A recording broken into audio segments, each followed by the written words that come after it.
Classic examples of background sources might include textbooks, and I would include in that category UpToDate, with which you'll become very familiar. This category may also include Google and Wikipedia, both of which can be excellent to begin your investigation of new topic areas. Needless to say, the latter two contain information of widely variable quality, so you just have to be careful to make sure the information you choose to use is trustworthy. UCSF Medical Library has a wide range of electronic or online books that you have full access to, and we will look at a couple of the collections today. We will use the case presented in the second segment to approach a couple of sources.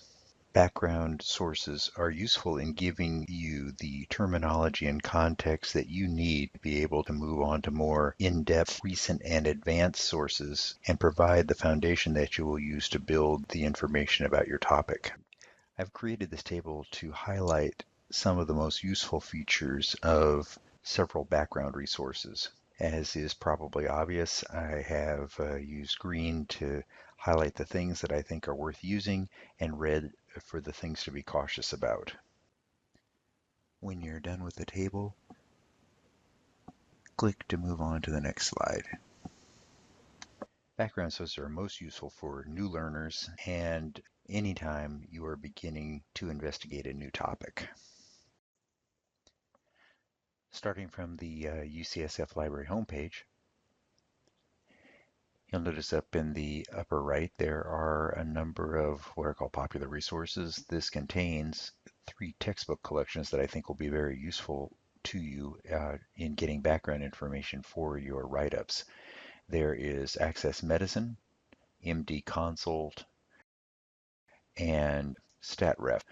So let's take a quick look at Access Medicine.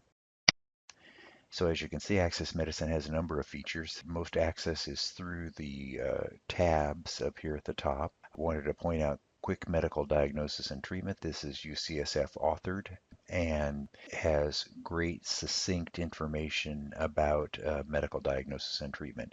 Harrison's is a classic internal medicine textbook. And then on the tab bar, things of interest to you, I believe, will be the differential diagnosis tool, DDX here. And for the purposes of this case, let's just go ahead and type in calf pain.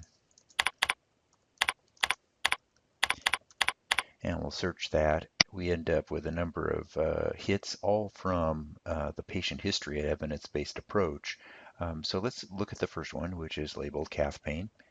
And note that there are ways to sort this information here on the left column. So let's go ahead and click on calf pain.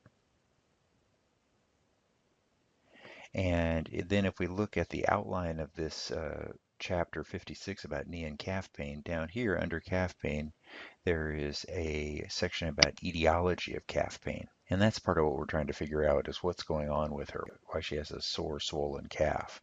So here's a differential diagnosis. You could investigate these entities and see which of them fit best with her clinical history. And as you can see, there's quite a bit more information about calf pain here. If we go to the differential diagnosis engine, it's called Diagnosaurus. Under C, there's calf pain again, and once again another differential diagnosis. And once again, you could look up these entities and see which fits her clinical history the best. So let's just take a look at muscular strain. And as you can see, that links me to a couple of texts. Let's take a look at the first one. And here is an article about soft tissue trauma. And if we wanted to cite that for a write-up, you could have it generate a citation. And then by copying and pasting one of these citations, you would have an excellent citation to use for your write-up. Okay, so that's Access Medicine. Let's go back to the library homepage. And this time, let's go ahead and take a look at MD Consult. So once again, MD Consult is a collection of items, so they're books, journals, But I wanted to point out these clinics review articles. They are excellent and really good background information. One of the things to know about MD Consulted is it does not help you cite your references, although they do have recommendations in the help section in the FAQ area about what each reference citation should include when you're citing MD Consult. And then last, let's just take a quick look at StatRef. This is a textbook collection with lots of other things. Particularly useful here are ACP Medicine, ACS Surgery, ACP Peer. This MedCalc 3000 is a great medical calculator. It has a unified search box, so very simple to use, and it does allow you to cite your citations.